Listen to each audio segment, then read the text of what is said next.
Hello, I'm Philip Stoten. I'm at Apex 2014 and I'm joined by Greg Evans from Indium. Greg, I was going to wish you happy 80th birthday, but it's clearly not your 80th. You're around half that. But the company's 80 years half old. that. Thank you very much. The company is 80 years old. Tell me a little bit about how it got to where it is in terms of in the electronics business, because clearly 80 years ago it wasn't in the assembling printed circuit boards. Yeah, absolutely. Yeah, so the company did. Yeah, first, thank you for recognizing that. 80 years was a big celebration for us. It's a milestone, right? So you try and celebrate milestones. So the company started really focused around the element indium, and it was a curiosity. It was kind of natural at the time to find out what the element was, what it would do, what it could be used for, and that grew through the first several decades of our existence until the late 50s and 60s when the semiconductor was invented, and that led us into some semiconductor packaging products.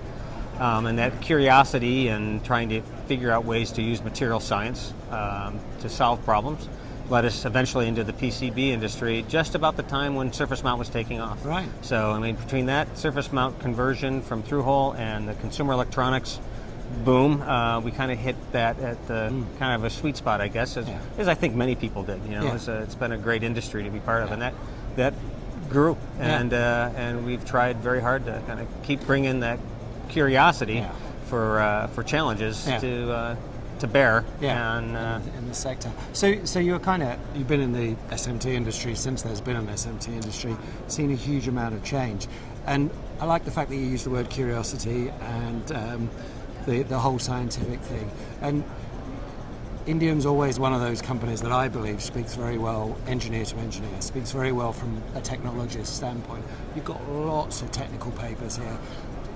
Do you see yourself as predominantly a scientific, a technology company? Absolutely. It's just about. I don't remember the statistics now, but there's so many of our employees are people that talk to customers, are engineers, people that ran production lines, and are material scientists and PhD researcher kind of people, and it is very much in the heart of everything that the company's been. And so I've been there, almost 35 years here. Wow.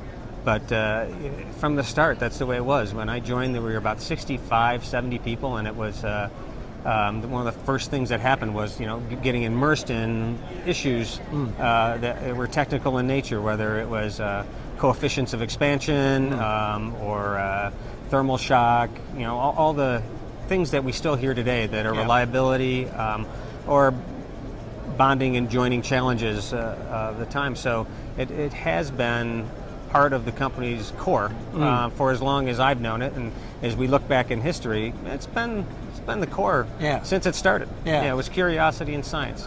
So if you look at those 35 years, you've seen a huge amount of change, and we've seen a big change from OEM to EMS in that time frame, more contract manufacturers. That's driven a lot of the traditional disciplines out of that section of the market, particularly research and development, perhaps where the OEMs used to do R&D. The EMS guys don't have the budget. Does that put even more pressure on you to be not just doing the practical stuff, but doing the blue sky as well, figuring out what's coming next? So I think there's a lot more coordination that has to happen. So when the OEM was doing that, they obviously had a vested interest in bringing their supply chain along. And nowadays, that interest is still there, but I don't think the margins allow that. So, we do see individual companies become, or individual sections of the market change to the ODM model instead of just the EMS.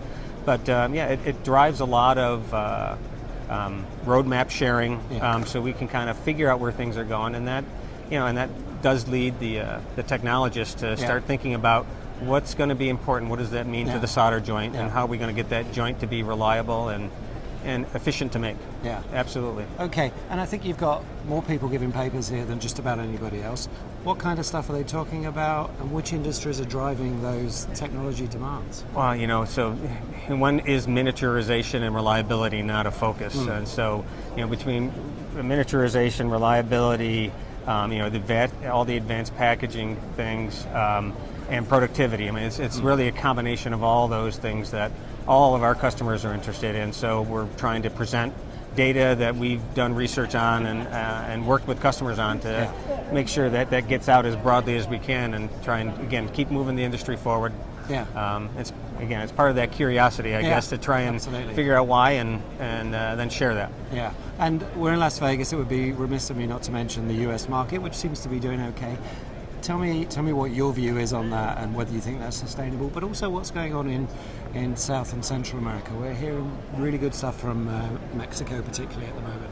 Yeah. So been a lot of conversation over the last several months about that, and certainly the reshoring and our type of language that's being tossed about really seems to have some hold. I think it still seems to be early days. There are certainly some significant things that have happened, but we still have a long way to go to gain back all those production lines that have moved.